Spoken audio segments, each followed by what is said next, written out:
Hello, everybody. I am going to do my presentation. Share screen. Share that screen.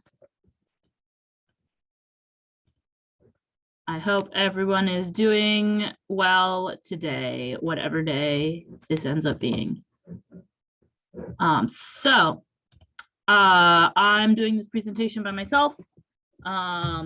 The topic that we had picked before was discrimination of people of color in the justice system.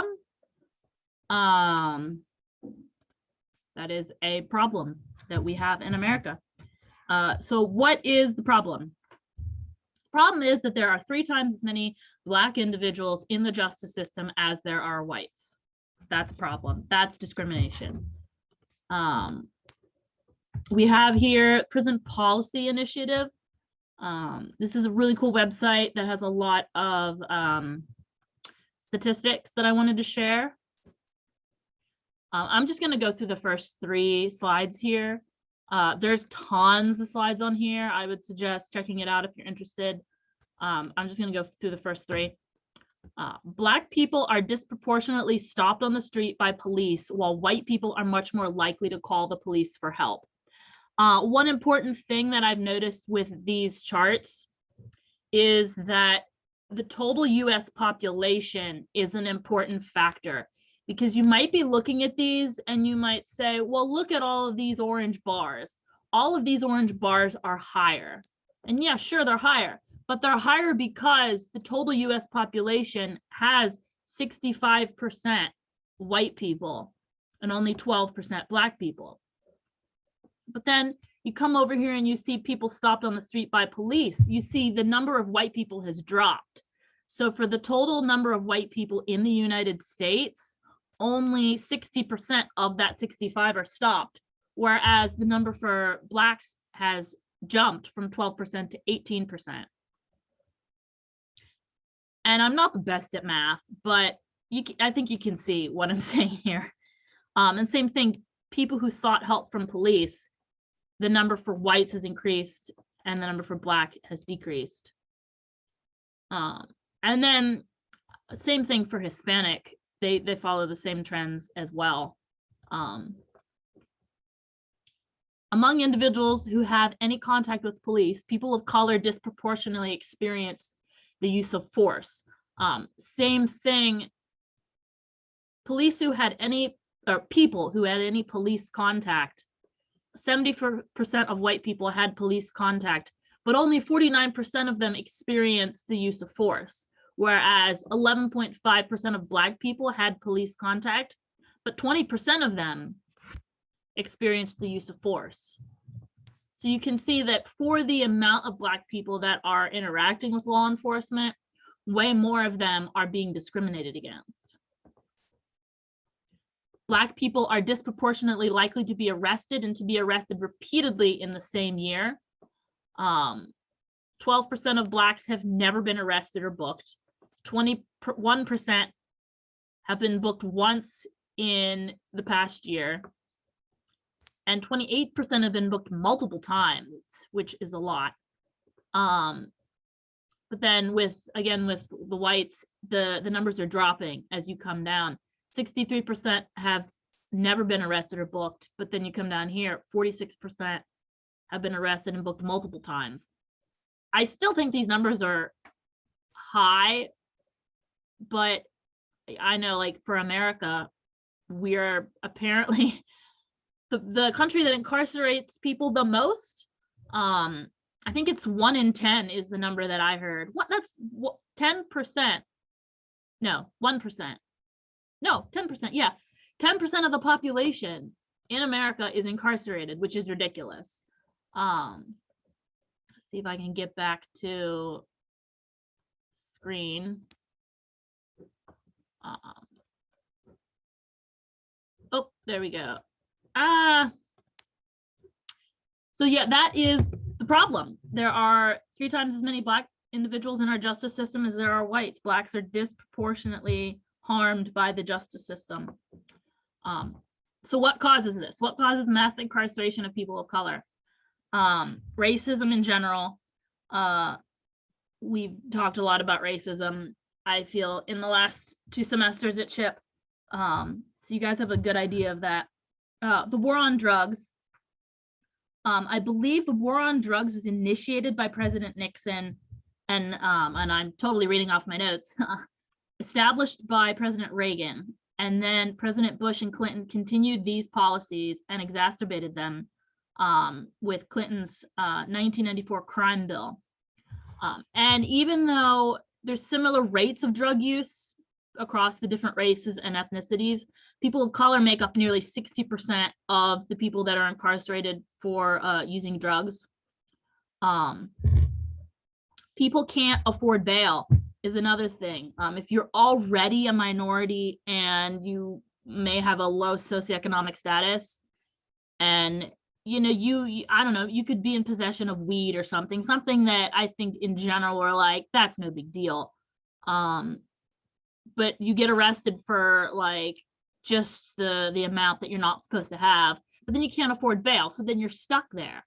And I know I've heard a lot that they say jail is not a nice place, and you could be a perfectly great person that has no intentions of doing anything illegal, but then some way you accidentally get in jail, and then it changes you once you get in there. And then you kind of get stuck in that lifestyle maybe. Mandatory minimum sentencing. That doesn't account for individual circumstances. Again, like an example might be, oh, I'm stealing food for my hungry baby. And say there was a mandatory minimum sentencing for that if you steal food, you get like 3 years or whatever. But like, come on, the person was stealing food for their child. That's what causes mass incarceration of people of color. Oh, and another thing, a lot of people would rather do a plea bargain, and they get less time if they do that than face longer sentences if they went to trial. A plea bargain is basically saying, yeah, I did it, but they could be innocent. And if they could be innocent and still saying that they did it anyway, because they don't want to face the chance that they'd get convicted and have a longer sentence.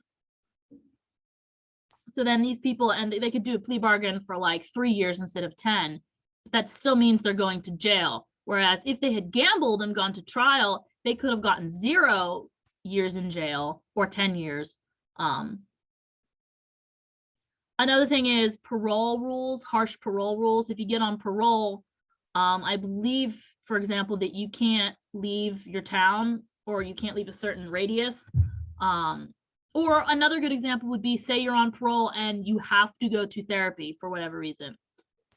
But say you don't have a car and you have to take public transportation, and maybe the bus didn't come by that day. You can't make your appointment. Well, you skipped out on parole. So then you get another year in jail or something or whatever. You get punished for it, when it's like, it's not your fault that you couldn't get to the meeting. Lack of mental health services in areas and communities for people of color can be a big challenge. Yeah. So originally, before I was doing this by myself, we had picked systems theory. We had a bit of a disagreement on which theory to use. I felt like systems theory fits. I do have some issues with it, which I will get into about why I don't really think we should use systems theory for this. History. Systems theory was originally credited to be created by the biologist L. von Bertalanffy in the 1930s. And back then, the idea was there was no separate fields in science and everything was studied together, which I think we've gotten away from that. And I like systems theory and the idea that, everything's connected. And I think we need to see things that way a lot more instead of separate disciplines. Systems theory does look at empowerment, and empowerment is going to be the second theory that I talk about. So systems theory is not all bad. it does have good parts to it.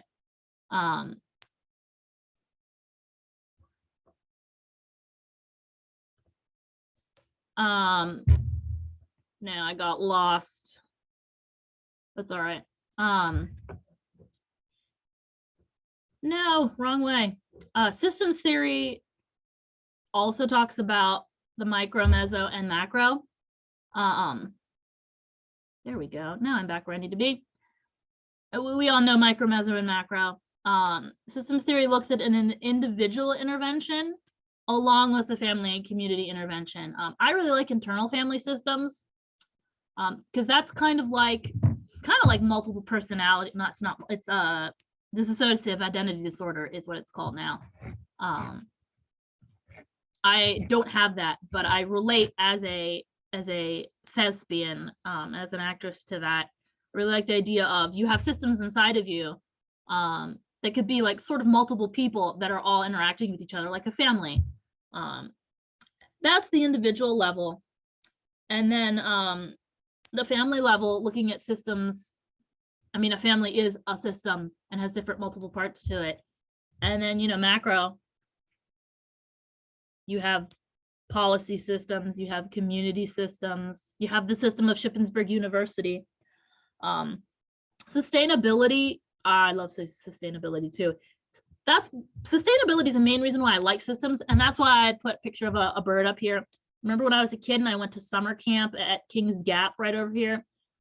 They did a food chain game where the kids had little, the mice had to go and gather Fruit Loops off of the grass, but then, an eagle comes in and eats the mice. So the food chain's a system. There's systems in everything. But with the sustainability, if there's not enough Fruit Loops for the mice to eat, then the mice are going to start dying off, and then that's going to affect the eagle, and then so on and so on and so forth. Systems theory, like if you're doing therapy for systems theory, it focuses on how the system works, the relationship between its parts, and maybe one particular part isn't really working too well. Life stressors can be like metaphorical sticks stuck in the cogs of a machine, or gum gets stuck in there. Or another way to look at it is if you have gears in a machine system, you know that the bigger gear makes the smaller gear turn faster. So that could be a metaphor for like a therapeutic technique where, we're going to put a bigger gear in there so that the smaller gear can move faster. But if you have challenges in your life, maybe you have a really tiny gear that's moving, that's trying to make this big giant gear move, but obviously the smaller gear can't make that big gear move as fast. The big gear is going to move very slowly. Systems theory can include a lot of other theories. Like I said, empowerment. It can include feminism, multicultural theories, and cognitive behavioral practices. So I've thought over the past couple of weeks that I might just, if I was doing this for real, I might just include systems theory, because systems theory can totally work with other theories. So I would do like systems theory and empowerment theory, at least to help individuals understand how systems work. Components of systems theory. Again, there's a bird because it's food chain. Goals. Goals is just what it says. You can have a goal of, I'm going to do yoga once a day for a whole month. Input and output. A good example for that would be food. Food is input, and everybody knows what your output is. You need energy for your body to do things. That's your input. And same thing for systems. Systems needs energy to do things within that system. The incarceration or the justice system, money could be an input for that. We need money to do X, Y, and Z. Entropy has to do with energy as well. If a system is closed, that means there's no input or output. It's gonna break down unless it's self-sustainable. And there's not many systems. I'm not even sure if there's a system that would be 100% self-sustainable. Everything, including the sun, is at one point going to experience entropy and die. Feedback loops and stuff like that is just how the energy works. It's kind of like, if you scratch my back, I'll scratch your back. Like, if I give my partner a compliment, well, then they'll feel nice, and then they'll give me a compliment, and then I'll feel nice, and then so on and so on and so forth. And it can become a feedback loop. Feedback loops can be negative as well. For example, could be you start using a drug, like cocaine or something, but then you get addicted to it, and that can become a feedback loop of, I need the drug, and then the drug wears off and I feel crappy, and then I need the drug again, and then the drug wears off and I feel crappy. External and internal environments. You have a system, and the internal environment is within the system. So say I'm a system, and all the stuff going on in my body is the internal system. The external system would be my dorm room right now. And there's different things that can affect this, like my cat's over there. If he comes over and scratches me, that's the external system coming and affecting my internal system, and then I bleed and all that stuff. Subsystem and supersystem. An example could be a subsystem within my body. Say my heart is a subsystem of the supersystem of my entire body. And I mentioned closed versus open systems. Sustainability is a big thing with that. A closed system is going to eventually break down if it doesn't get any outside input. And open systems, most systems I think are open systems. They're just like, I'm an open system. A pathogen can come in and make me sick. If I was a closed system, I would never get sick because it wouldn't let anything in. So that's the different parts. Applying systems theory to the prison system, and let me scroll through my notes.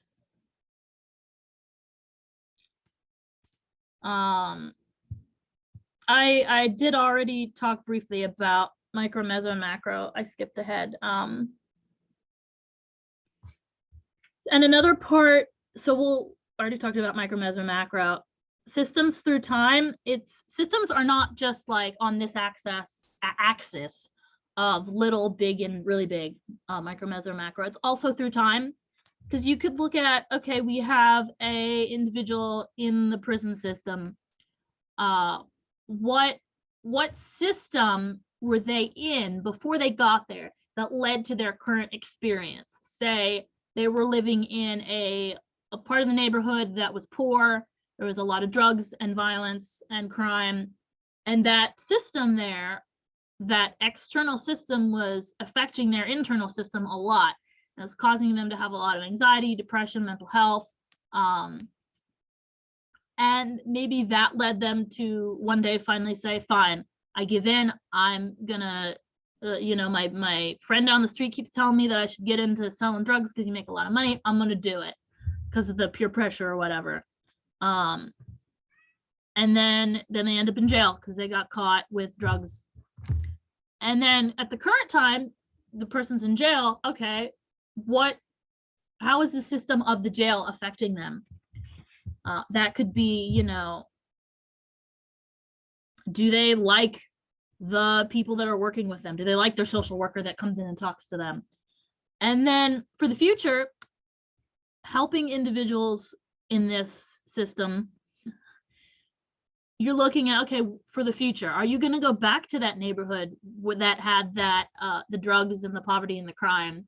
That wasn't a very beneficial system for you. Can we find a way for you to get into a new system that would be way more helpful for you? Fostering resilience is a big thing for systems theory. And I mean, we talked about empowerment. Empowerment's kind of like resilience in my mind, helping people grow and improve. I put on here, how do you think we can foster resilience?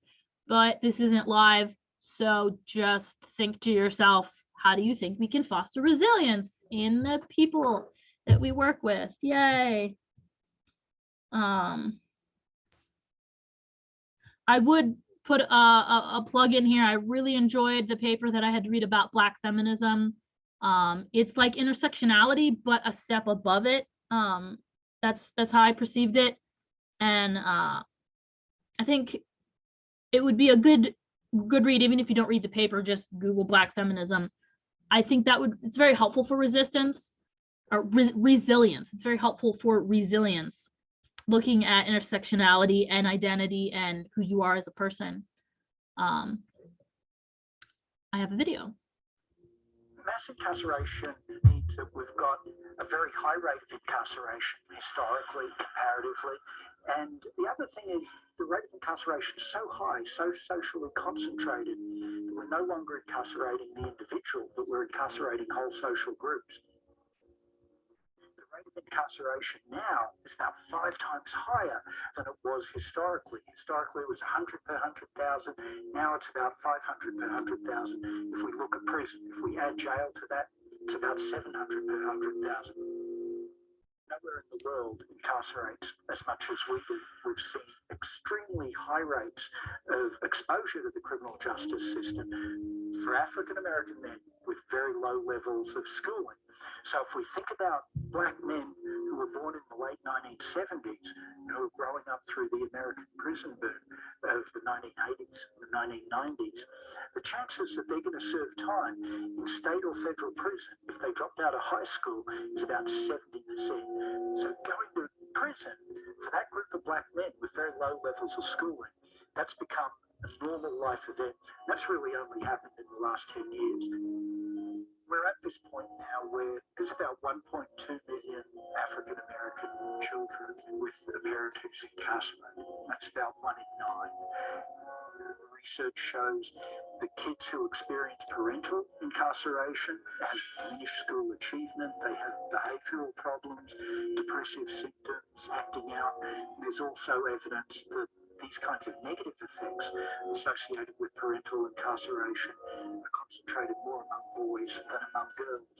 And there's a very real risk here that incarceration becomes an inherited trait.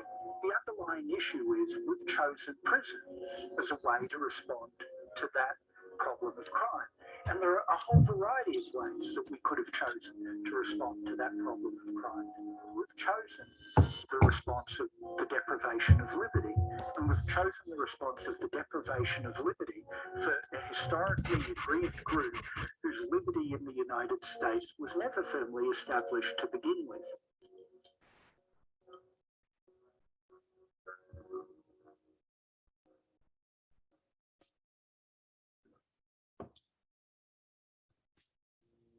No. I want to go to the next slide. All right. Empowerment theory.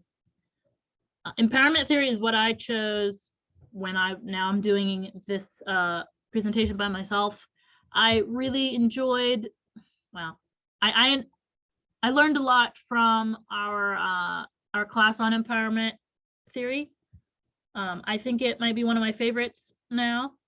Empowerment theory is an intentional process. I mean, most theories, I guess, are intentional, but it includes the initiative and action of persons in gaining power, taking over control of their lives, and gaining greater access to social resources.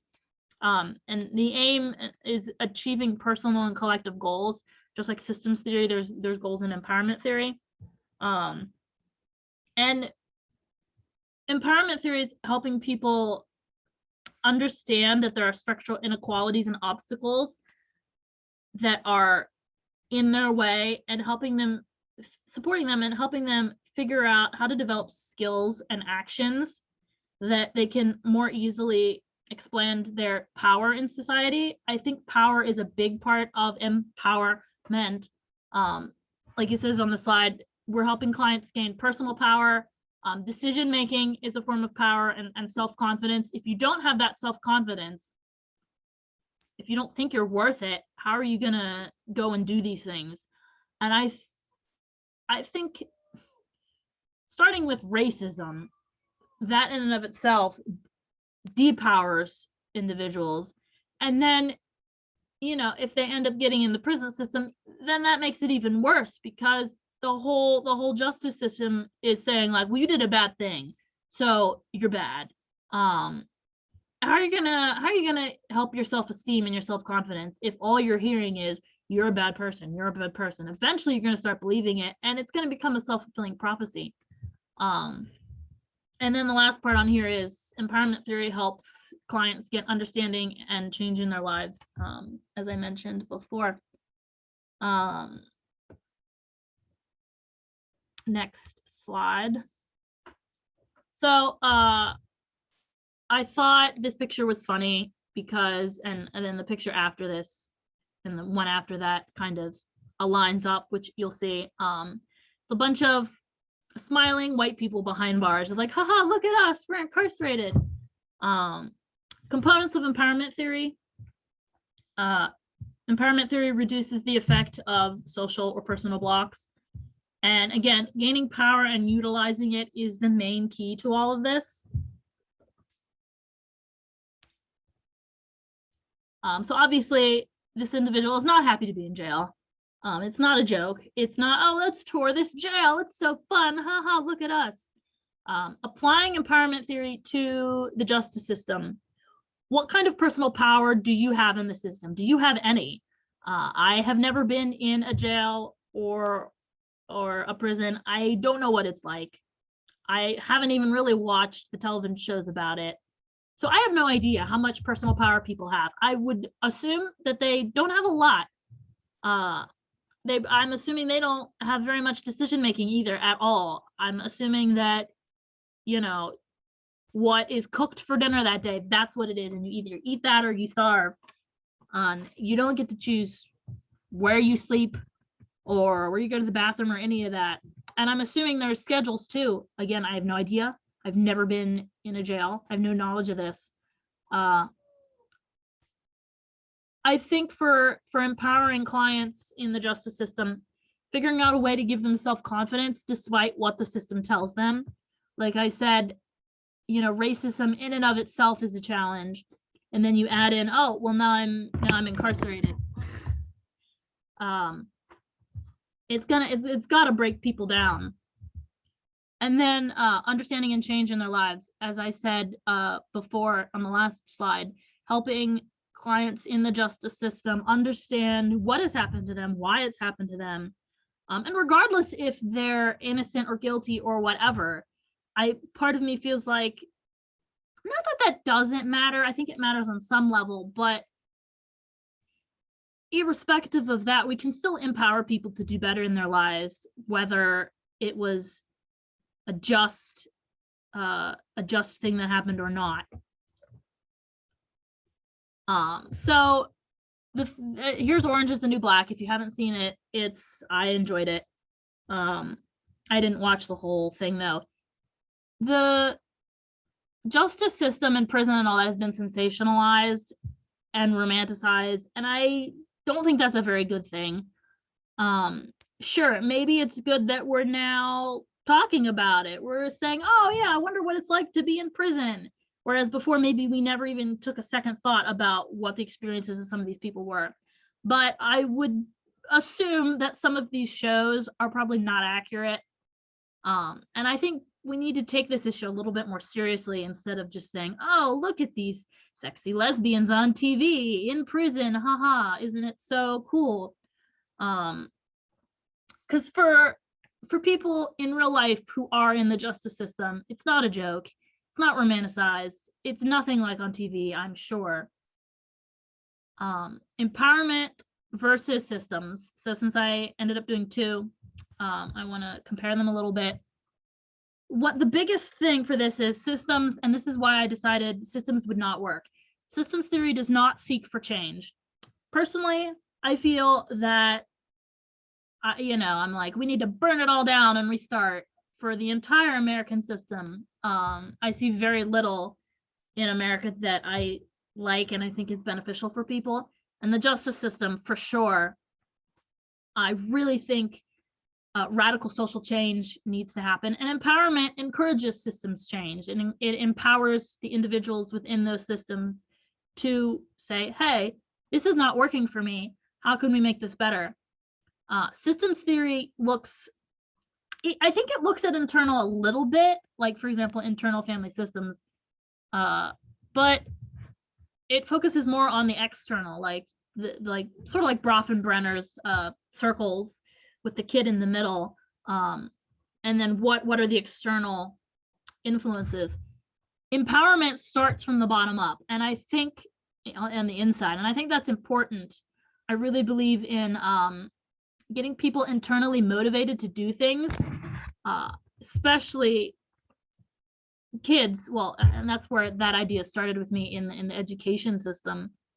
Because if someone tells you, oh, go read this book for school, you don't want to do it.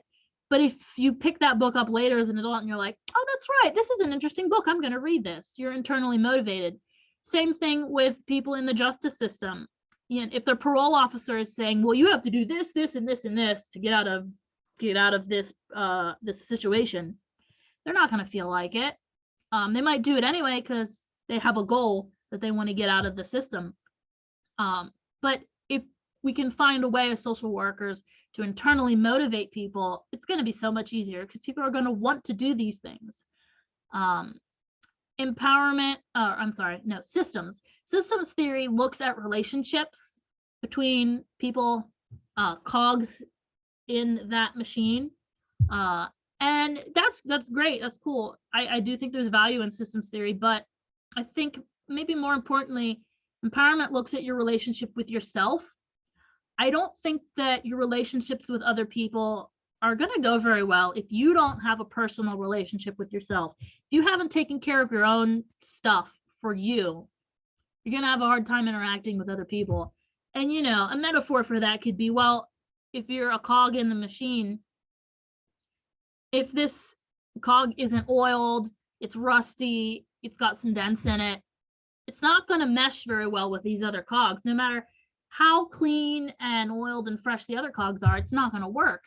And empowerment would be like coming in and like buffing up that cog and putting oil on it, and you know, self-care, taking care of yourself. So that is everything. And I have no idea if that was 30 minutes or not. I guess I'll figure that out when I stop this. Here's all my references. Any questions? I guess I don't know if we'll be asking questions or discussing this or what we'll do. Thanks. Have a nice day.